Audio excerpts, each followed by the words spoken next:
Latino Lion Media presents Business First.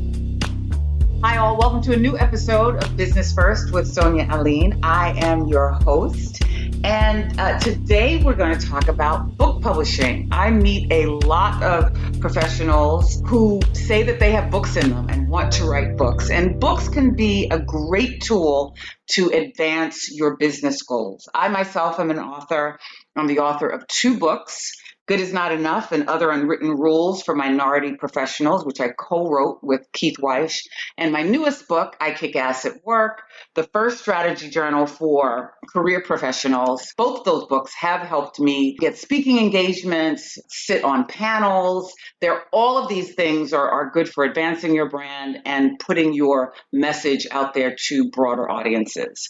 And so today we have a wonderful expert with us, a dear friend, Nadine Gayle, who is a literary agent and a communication specialist. And so today we're going to talk about how you can use book publishing to advance your brand and your business goals. Welcome, Nadine. Thank you for having me today. Excited to talk.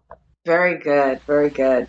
So you have been in the book publishing industry. I know you do a number of different things, but you've been in book publishing for how long? I've been in publishing for about 7 years. And I'm sure you also because I have co-authored a book and written a book, I get a lot of people asking me, what the process is like. I know you probably get a lot of requests and a lot of questions about, how do I get my story out there? I definitely get a lot of requests about how do I get my story out there. And I get a lot of requests for a lot of different things. Some people, they think they want to write a book, but that is not what they really want. Well, so that's interesting. So you can tell based on the conversations that you've had with them that maybe a book is not really what they want. So how can you clarify that for someone in the audience who's probably sure that they want to write a book, but if they had a conversation with you, you might think that that's not the direction they should go in? So one of the things I ask people is, why do you want to write a book? To your point, you said that many people want to use book writing to advance their career and branding strategies. Now, if you want to write a book to get rich, I often say this is probably not the best way. This is not 1980 something. Social media, the internet have totally changed things around. There's a lot of things you can research online. You don't need a book for certain things anymore.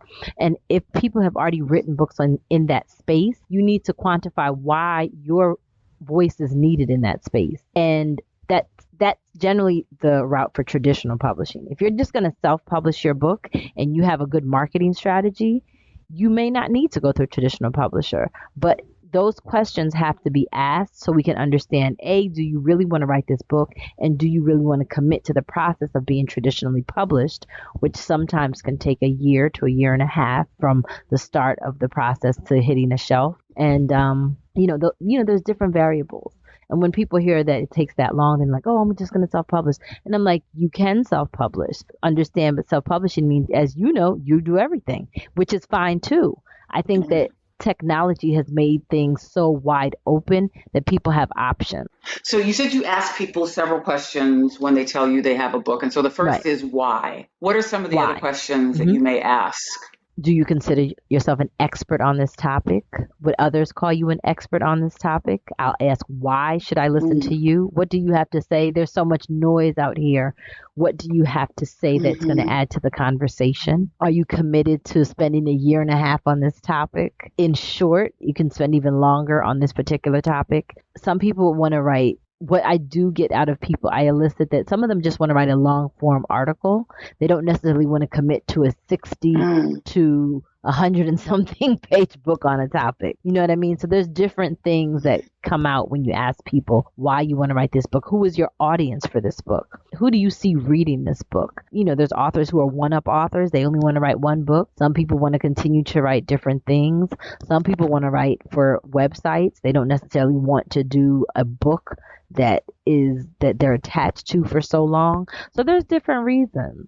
And some people have great things to say. There's an article that came out called Holding Space. It is the most beautiful article I think I've ever read about dying. And she wrote this article and she said when her mother was dying, the nurse taught her what it meant to hold. We hear this phrase said often in All the time. yoga Yeah. communities and wellness places and spaces.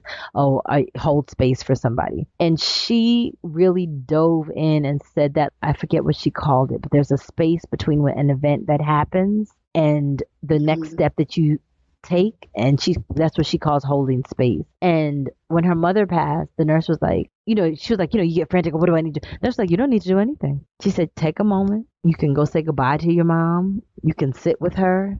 You can do whatever you need to do in this moment right now to create the next step for yourself and your siblings. And the article just was it made me cry even. I remember I reached out to this woman. I was like, oh my gosh, you should do a book. You should write about this. She wanted to write a book about teaching other people how to hold space. And I think a lot of publishers wanted her to write a book about just the whole terminology of holding space. So again, there were different ideals, but the article in and of itself was just so complete in its definition that I think it's the most, when you put in holding space, it's the most popular thing that comes up when you write. At the time when I saw the article, it was the most popular thing when you put in the words holding space. So, that's just one Wow. example of why do you want to write a book?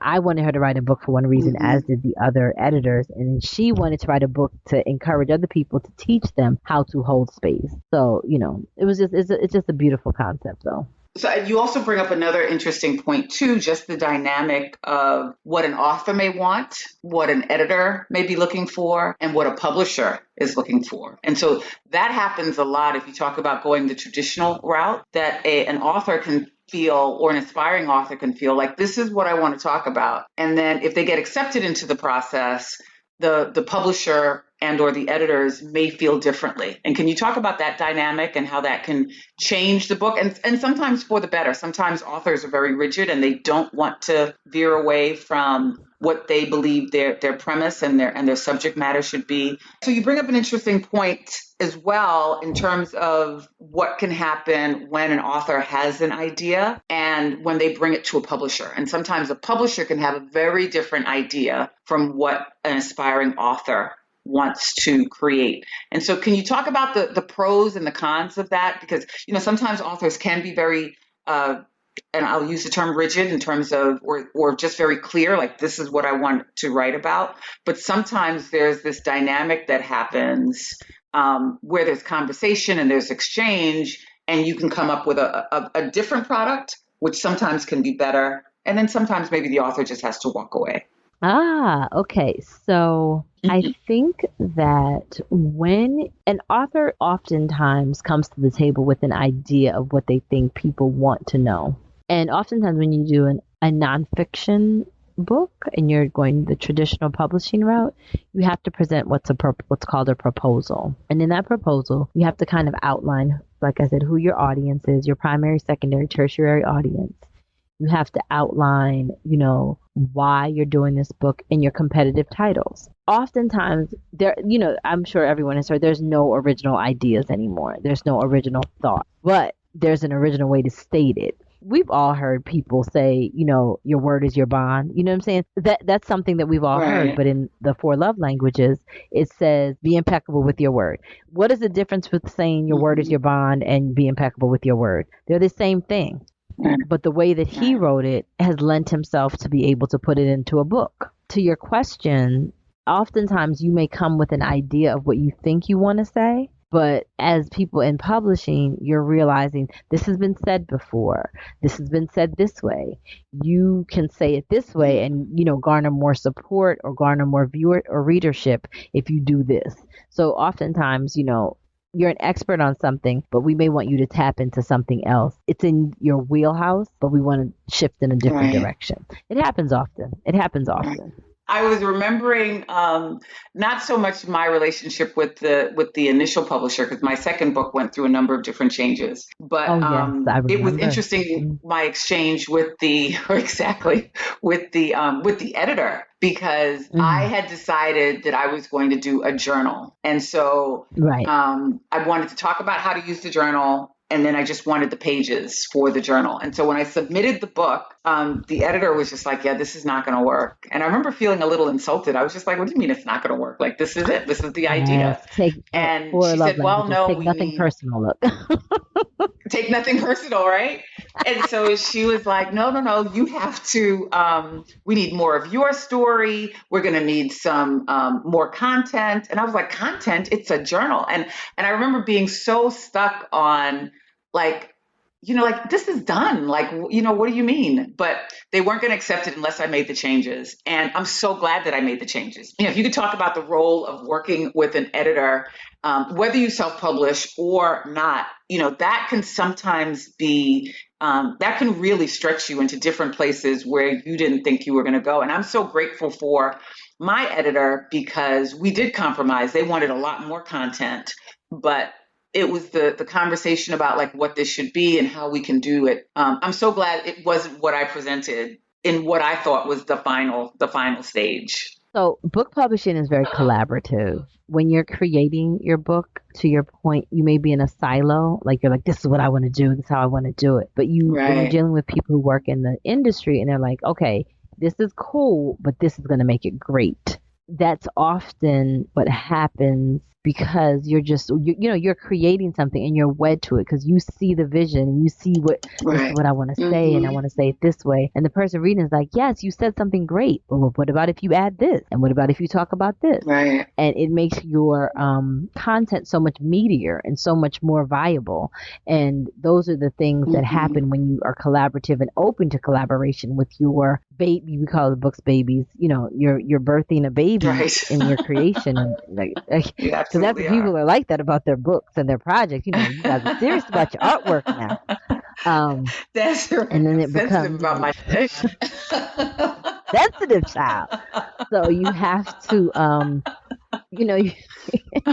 you create, and when people add, you make sure you say it nicely. Like, I think this is amazing, but did you think about adding this to your book? And I often tell authors, like, let it marinate. Think about what I'm saying, because the minute you say it, you hear the breath drawing. You're like, wait, what? Huh? I think I need to. And I'm like, I do. I think you may need to add something else. You may want to interview someone else, or all of those things. And everyone thinks that their idea is the best idea ever. You do. You really do. And I work as an editor. And so, I would always say to writers, like, when you submit something, right, when you submit work, you don't think it's crap. Like, you're not submitting crap. You really feel like, oh, this is the best that I have come up with, and this is the best that I've presented. And I did that. Yes. And so, and then you have an editor come along and go, oh, no, like, this doesn't make sense, or how come you didn't explain this? And it can be a really hard process, but I'm sure you agree that even if you decide to self-publish, like, you should really always have somebody else look at it. You should really, if you can, hire an editor and not just put your stuff out there. Let me tell you something. I do not take people on unless they've either been in a writing group with their peers looking at their work, because many people don't understand your writing has to go through many iterations. Okay, so we're speaking and you say how I paused, and someone may, I may stutter and different things come up while I'm speaking. When someone's reading, there's a different, and a lot of people don't realize this, your brain is processing information differently as you're reading it. So you want to make sure the reading is seamless and that it resonates in a certain way. Because if your writing is very choppy and the person's like, wait, let me go back, like, it affects their ability to take in the information. Even when they talk about typesetting, they want the word spaced out a certain way so that your eye to your brain, it reads a certain way. So there's different things, different elements of the whole process that, people have to be aware of and understand why that's done. But for me, those are things that your peers can assist you with. Oftentimes, like, a writing group would be like, if you come to me and tell me you're an editor at a magazine, I'm probably going to be less like, oh, you need to, I'm probably like, okay, have one or two of your friends look at it. First, I'm like, no, have about 10 of your friends look at it. Get into a writing group, because I need to know where are you committed? If you're not committed to getting into a writing group, are you really going to be committed to this process? And that's with fiction book, that is like a mandatory. Like, I do not take you on unless you've had other people read your work before I read it. Wow, so minimally other people. I've never heard that before.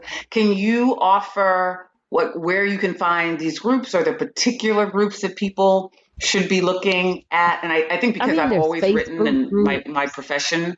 There's Okay. Facebook groups, Goodreads. There's so many. If you Google writing groups, if you're in college or you Okay. have you guys have peer groups. There's so many different ways to find writing groups. You can start a writing group. You can even just like I was an English That's major, true. so I will often bring in some of my college people and be like, oh, take a look at this for me and what do you think? You have to find a way to get that done. If someone contacts me and they're saying they're having trouble finding a writing group, I mean, I would assist them in doing that, and I would Hmm. hope that they would take it a step further and contact that writing group. But, in this day, like I said, of digital, everything, things are much more accessible. Yeah, I think I'm going to research that for myself. I've never been a part of a writing group. I mean, having worked for But you're also an magazines. editor. It's different. Yeah, I'm an editor, but even as a writer, I know Hmm. what it's like to have your work just ripped up, and having to start over and having to go back or finding additional research, which can feel demoralizing, but it really does help your writing. And so for any frustrated writers out there, we would tell you to just it's a process and to continue to go through the process and don't take the criticism seriously or To heart. personally. Take it seriously, not personally. Yes. But And yeah, you also, it will make the product better. the other thing I will definitely say as well is when I criticize something, I said, well, why did you do this? Because sometimes I may not understand Hmm. and you may have to elicit that particular writing a little bit better. And like I said before, you let things Right. marinate because when you write something, just because I don't get it, it doesn't mean that it doesn't belong there. If you have six people tell you, 6 out of 10 readers tell you something, definitely take a look at it. But if you have 10 readers and only one reader is like having an issue with it, you look at it and you're like, you know what? I'm fine with that.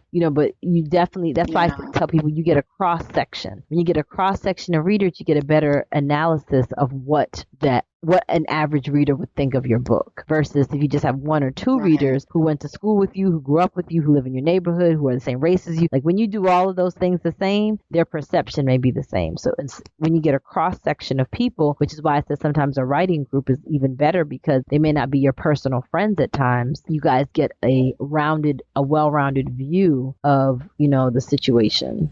What would you say are the top mistakes that aspiring writers may make in getting their book to market? Market, Thinking I their should say. first draft is their best draft or their last draft is their Okay. best draft. Then overwriting, like Wow. after, it's been written, then you keep like, and you're like, okay, you did a good job. We're good. Once people get on a roll, sometimes they just keep going back in and you're like, okay, stop. Don't go back in. Let it rest. And are So you to a talking few about in people. terms of additional information or just like once they've made their point, they should be okay with, and they've gotten the okay from the editors and the groups, like they should just leave that? Yeah, like you just won't stop. Like you're correcting everything. Okay. Like you're Oh, some things that are just like that's not like that wasn't an issue. Like the color of his shirt was not an issue, or unless the color of the shirt was mentioned for a reason.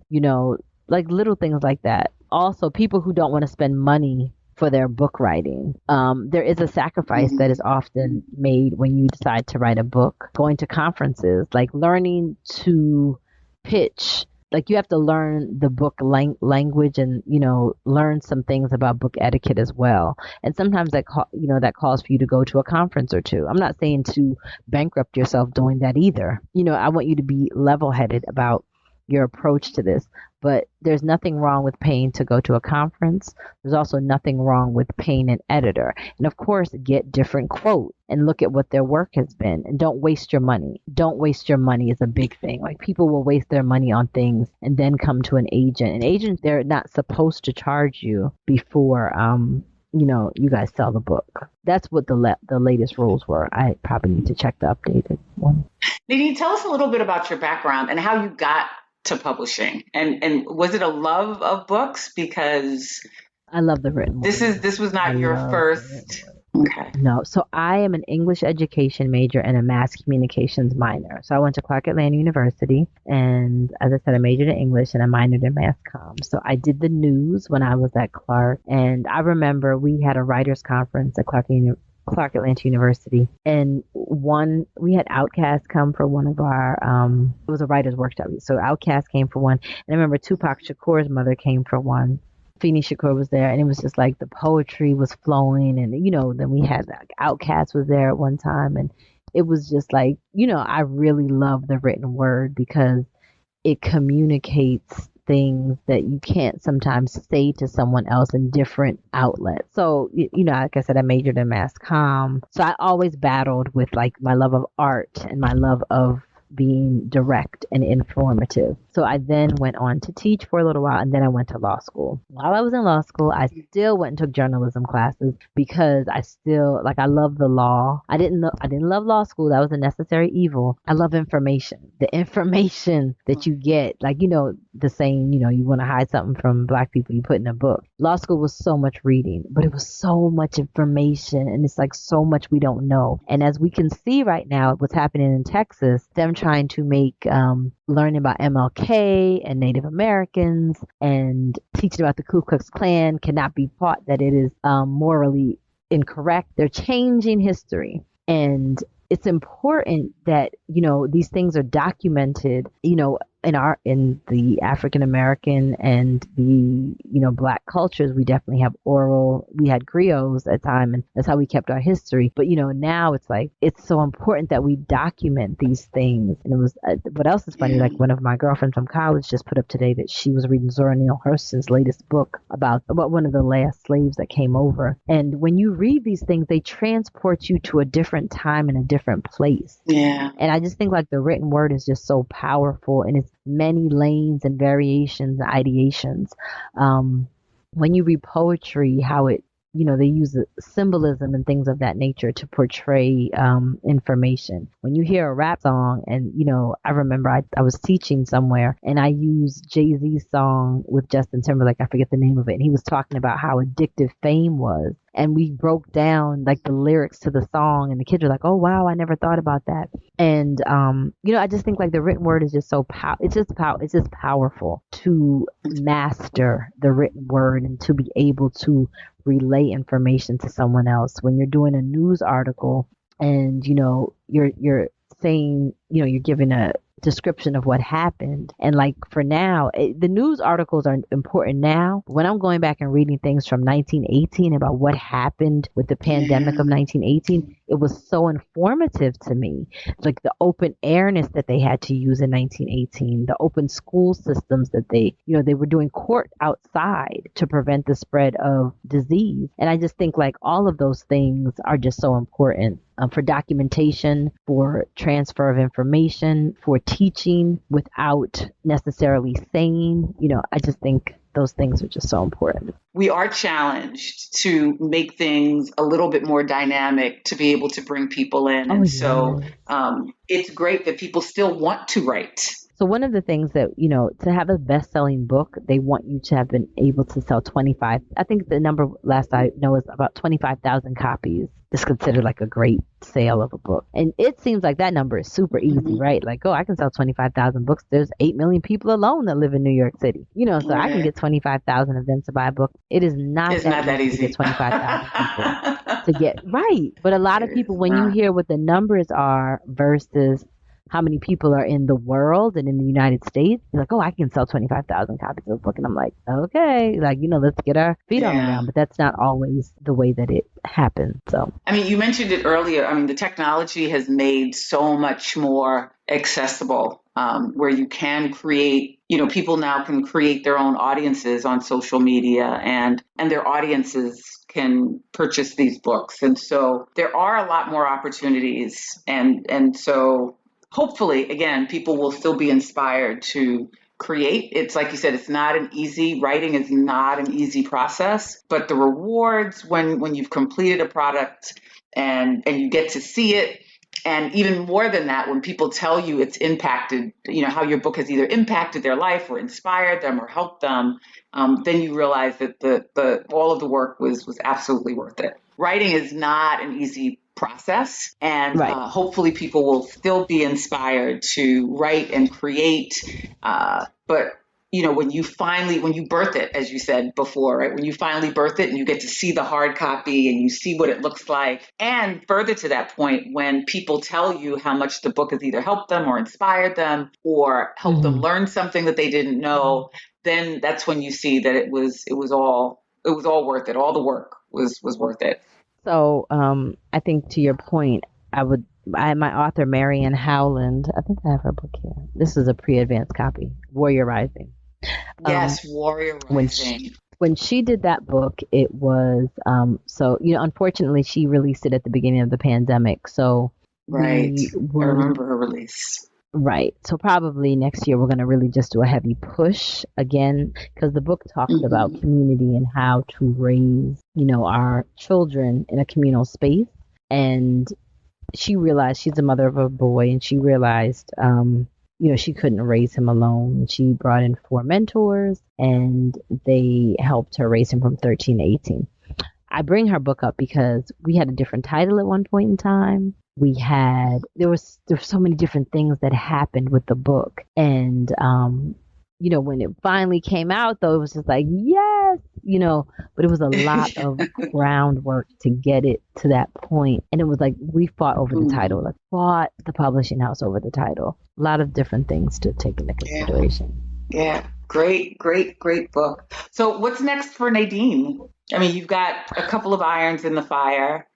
Yes, I am currently, I do a lot more consultation with authors because particularly, publishing is probably 1% to 2% Black. That's it. There's not a lot of people of color that are included in the publishing world. And I will say that because they generally don't pay a lot of people. Editors don't get paid that much at the beginning of their careers. And, historically, we need to be compensated, people of color need to be compensated. Black people, I'll be more specific, want to be compensated for their work. Many of us come from humble beginnings. It's a lot of work that you put in, and it takes a long time to be paid. Even as a literary agent, you're looking at the book, you're turning it in, from start to publishing, you may be paid maybe $1,500 at times. To your point about what's next, I definitely do consultation, and I don't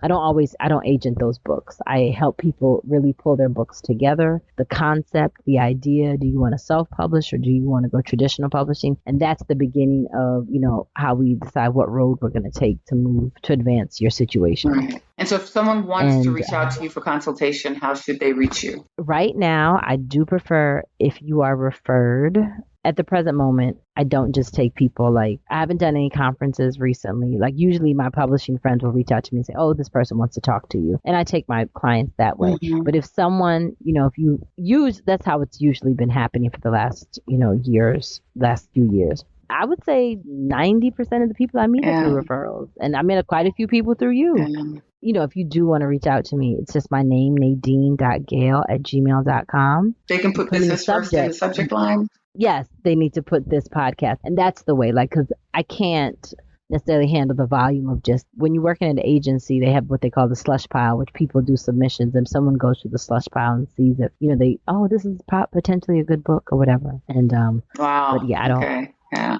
It's a process. It's definitely a process. Okay. You're doing some political things. You're doing some creative things. The director of communications for Assemblywoman Latrice Walker. Yes. So yes, who we had as a guest, who was great. Yes. Yes. She's amazing. So you were politics is very different, though. It is very different, but the information portal, disseminating information and making sure people understand what they are doing, what they're hearing, what they're learning, what they're seeing, what their rights are. Those things, I think are fundamental and foundational as we are going through this time in America. Absolutely. Well, we look forward to hearing and learning more about the projects that you're getting involved in. Thank you so much for coming on today. Thank you so much for having me. And I look forward to coming back and discussing, some of the projects. And, when I come back, I would love to kind of do a mini workshop of helping people get from idea conceptually to a book. Oh, I love that idea. That would be great. Yeah. Okay, so we're going to plan that. So Yes, and I think you would thank definitely you for coming on. You're so welcome. Thank you for having me. Thank you all for listening, and drop us a line, subscribe, share our information, and we'll see you again here next time. Thanks for listening. Take care. Business First is hosted and produced by Sonia Aline. Edited by Ken Johnson. Executive producers, Ken Johnson. Find the Business First podcast on Apple Podcasts, Stitcher, Spotify, TuneIn, or wherever you get your podcasts. The Business First podcast is a Mean Old Line Media production.